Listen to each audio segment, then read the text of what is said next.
Marriage is a sacred, very sacred thing. You want flowers for your anniversary, your birthday, or whatever, that's fine. But I just cannot do a same-sex marriage. Welcome back to America's Forum. That was Barronelle Stutzman, a Washington state florist who could lose her business because she decided to stand up for her religious and moral beliefs. Stutzman refusing to provide flowers for a same-sex wedding, and now she could conceivably lose everything. Joining us now for more on this story, the owner of Arlene's Flower Shop, Barronelle Stutzman, and her attorney, Kristen Waggoner from the Alliance for Defending Freedom. They join us from New York. Also hanging in, my old pal Pete Hoekstra, the former congressman who's at Newsmax, Washington. There's a real human perspective to this, but Kristen, as the attorney, I guess we'll play law school. Recite the relevant facts in this case involving your client. Well, no one tells a story quite like Barronelle, but Barronelle met Rob Ingersoll, who identified as homosexual, about 10 years ago, and she's been serving him ever since.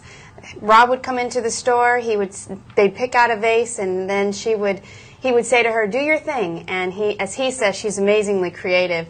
So she would design floral arrangements for all kinds of occasions. Rob knew that Barronelle was religious, and Barronelle knew that he identified as homosexual, but they continued to work together. Shortly after Washington State decided to recognize same-sex marriage, Rob came in and asked Barronelle to do his wedding, and she agonized over that decision, and then after praying about it, told him in as kind way as she could that because of her relationship with Jesus Christ, she could not do his wedding. She referred him to other florists who could, and they continued to talk about his plans for the wedding, about his hopes for his mom to walk him down the aisle and his engagement. They hugged and he left. When he left that store, she thought that they would remain friends until the Attorney General decided to file a lawsuit against her. Barronelle, what impact has this had on your business and on you personally? And congratulations for standing up for your personal faith and your personal beliefs. I think this is a very important fight and debate to have in the courts. I wish you a lot of success. But what's been the impact on you? How long has this been going on?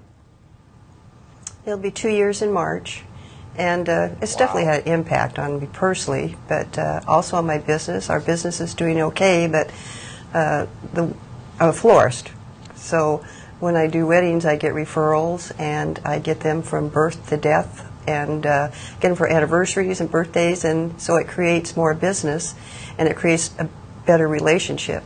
So we're losing that till we can take weddings again.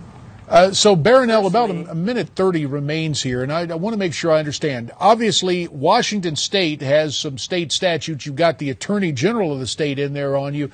But also, in essence, are you facing a de facto economic boycott?